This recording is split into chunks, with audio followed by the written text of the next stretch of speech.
Tudo bem? A partir de hoje a gente vai falar de um assunto bem interessante na gramática, da análise sintática. A gramática da língua portuguesa ela é dividida em algumas áreas e uma das áreas mais delicadas e mais complexas é a área que a gente chama de sintaxe. A gente escreve com X, mas pronuncia com um som de S, ok? É a sintaxe. Essa área da gramática, ela nos ajuda a compreender a relação das palavras dentro de uma oração.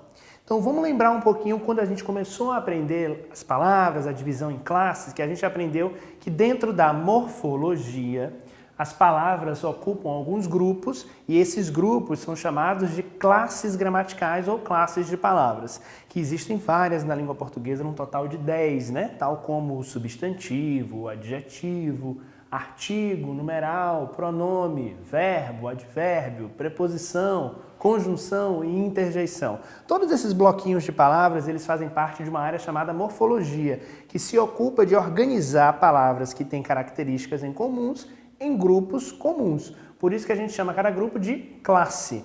A partir de agora, a gente vai estudar uma área nova, uma área que organiza a construção de orações e da relação das palavras dentro de uma oração. Então não dá mais para a gente estudar uma palavra sozinha, separada de uma classificação específica e fechada, isolada.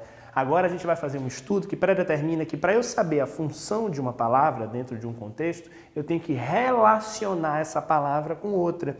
Então a gente pode também dizer que na análise sintática a gente está discutindo algumas funções sintáticas, ou seja, a função da palavra dentro daquele contexto. E essas funções são sempre relacionais, ou seja, elas se comunicam entre si, elas interligam elementos diferentes. Na língua portuguesa, a construção sintática mais comum é a que predetermina sujeito, verbo e complemento, SVC, também chamada de SVO, de sujeito, verbo, objeto. Ou seja, existe uma construção típica da língua que predetermina que eu construa uma frase, uma oração, com 3 elementos básicos. Um elemento chamado de sujeito, um elemento chamado de verbo e um elemento chamado de complemento. Nós fizemos o teste. Nós é um sujeito, é aquele que fez o elemento que pratica a ação.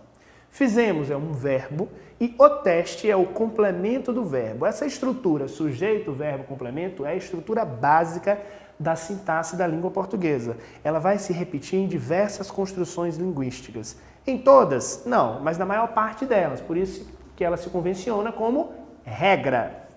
No caso da análise sintática, existem 2 termos que a gente chama de termos essenciais, ou seja, termos que a gente não pode abrir mão numa oração, embora já a gente vai ver algumas exceções.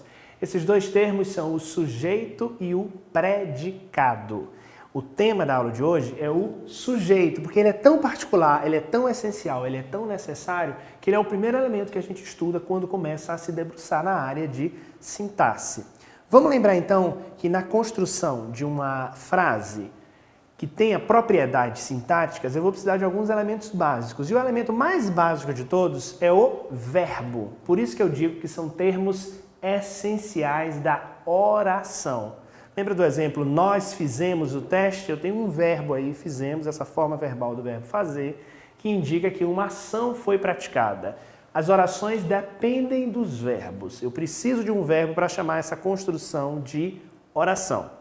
A oração é um enunciado, é uma construção linguística necessária para a análise sintática. Quando alguém diz para você que está fazendo uma análise sintática, é que essa pessoa está analisando cada palavra, cada expressão de uma construção tal como uma oração, para definir qual é a função de cada uma dessas palavras. O sujeito, quando a gente fala assim, né? Sujeito, eu não estou falando de uma pessoa necessariamente não, hein? Cuidado para não confundir sujeito com pessoa, ou seja, a classificação de sujeito ela é muito mais gramatical do que semântica, ou seja, ela está muito mais ligada a uma organização linguística estrutural e regrada do que ao significado das palavras. Por que isso? Porque naturalmente você associa sujeito a uma pessoa, mas isso não vai acontecer sempre na gramática. O sujeito vai ser aquele elemento do qual a gente está falando, ao qual a gente se refere. Se eu digo que a mesa está quebrada, é costume fazer a pergunta, quem está quebrado, o que está quebrado? Ou seja, eu faço uma pergunta ao verbo para saber de quem ou de que eu estou falando. Nesse caso, eu estou falando de uma mesa. Uma mesa não é um sujeito, uma mesa não é uma pessoa, uma mesa é um objeto do ponto de vista semântico, ou seja, do significado. Mas do ponto de vista gramatical, mesa é um sujeito, porque é o elemento sobre o qual eu estou falando nessa oração. Então é importante fazer essa distinção. Quando a gente fala de sujeito, eu estou falando de um sujeito semântico.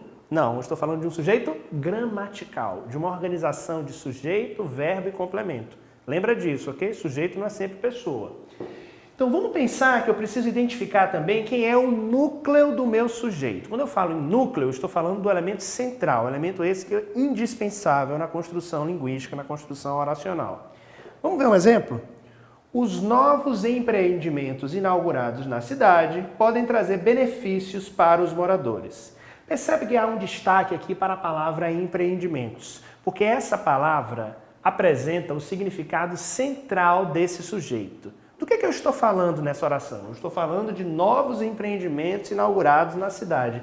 Mas todos esses elementos em amarelo, eles estão transitando ao redor do núcleo do sujeito para apresentar uma informação complementar. A palavra básica, fundamental desse sujeito é empreendimentos. Se eu retiro essa palavra dessa construção e digo os novos inaugurados na cidade, não vai fazer muito sentido. Então perceba que eu preciso sempre marcar o sujeito com um núcleo.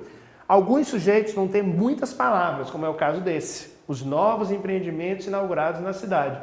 Todas essas palavras, eu tenho o artigo os, eu tenho o adjetivo novos, eu tenho o adjetivo inaugurados, que está vindo numa forma nominal no particípio, eu tenho uma expressão de lugar, como na cidade. Todas essas informações que também desempenham funções sintáticas, funções gramaticais dentro dessa oração, servem apenas para complementar o núcleo.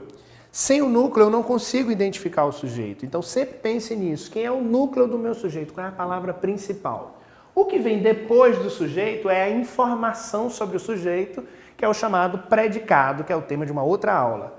Podem trazer benefícios para os moradores. O que é que pode trazer benefícios para os moradores? Os novos empreendimentos, ou seja, é do que eu estou falando nesse momento, que é o sujeito da oração. Nesse caso, os novos empreendimentos inaugurados na cidade. Às vezes a gente pode fazer algumas inversões, então também não pense que o sujeito é só quem pratica a ação. Eu posso dizer, por exemplo, que o pintor foi responsável pela pintura da casa. Nesse caso eu estou falando de um sujeito, uma pessoa. Mas eu posso dizer que a casa foi pintada por um artista. A casa não exerceu a ação de ser pintada, ela sofreu a ação. Mas nem por isso ela deixou de ser o sujeito, porque ela é o elemento sobre o qual eu estou falando, eu estou me referindo a esse sujeito. Por isso que o sujeito é muito mais gramatical do que semântico. Guarda isso. Existem diversos tipos de sujeito. E é importante que a gente faça essa distinção na hora de analisar uma construção sintática. Lembra que eu falei para você que na língua portuguesa a gente segue a estrutura sujeito, verbo, complemento?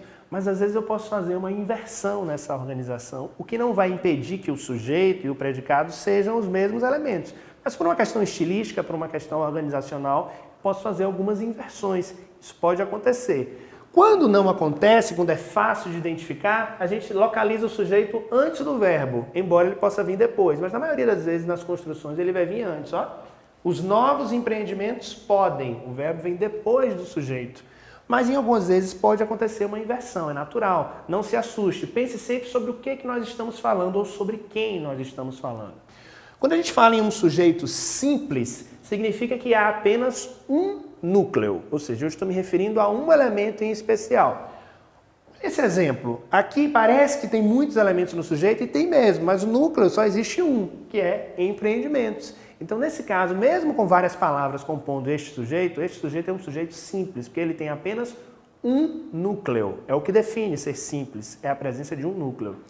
Aqui eu tenho um outro exemplo, ó. O prefeito assinará o decreto na próxima segunda.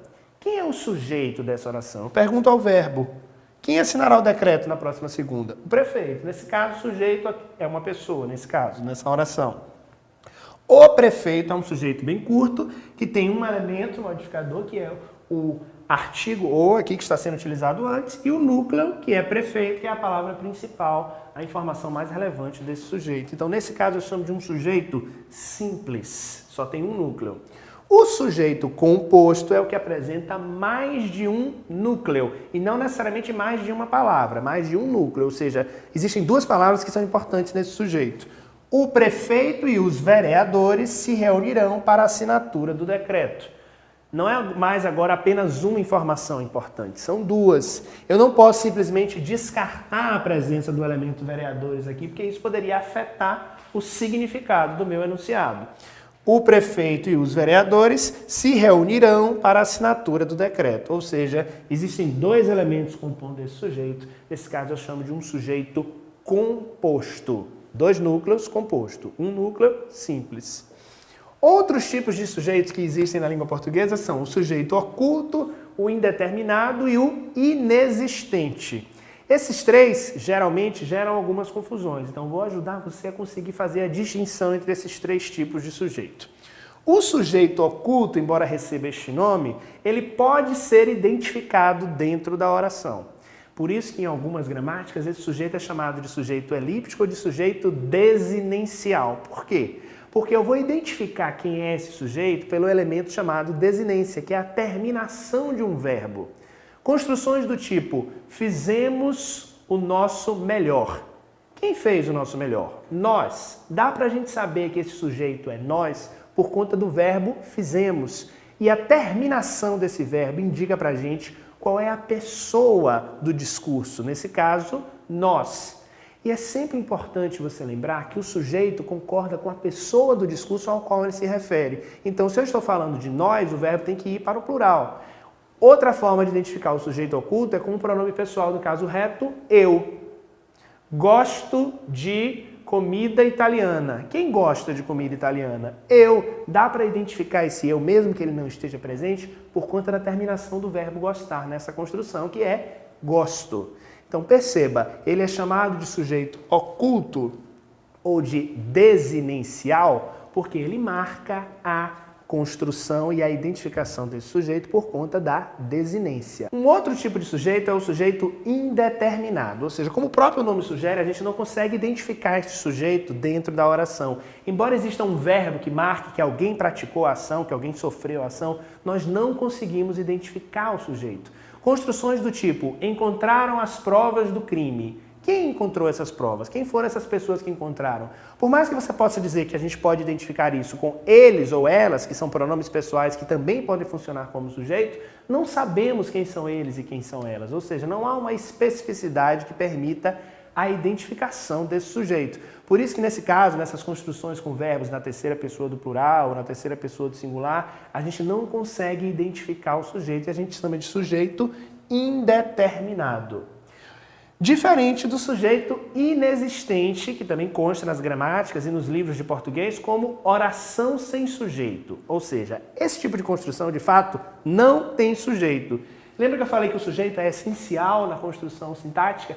E é mesmo, mas pode acontecer algumas orações, algumas sentenças, alguns enunciados sem sujeito, porque a palavra mais importante de uma oração é o verbo. Ele precisa estar presente, mas nem sempre o sujeito vai estar lá.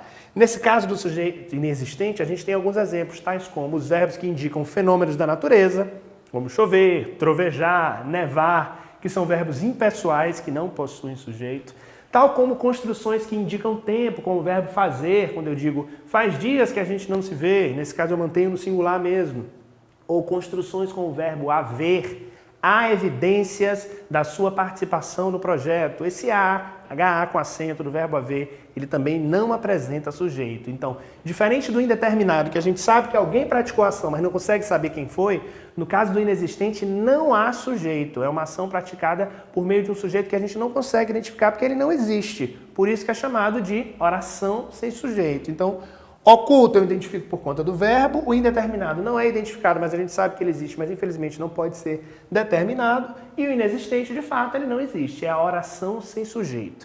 Então, a partir de agora, quando você for analisar as construções sintáticas, as orações, lembra de identificar a função de cada um, começando pelo sujeito e identificando qual é o verbo central dessa construção. Isso vai te ajudar muito, porque a partir de agora as palavras se relacionam e a combinação entre elas define o que a gente chama de sintaxe. O tema da aula de hoje foi esse termo essencial, sujeito, ok? Muito obrigado.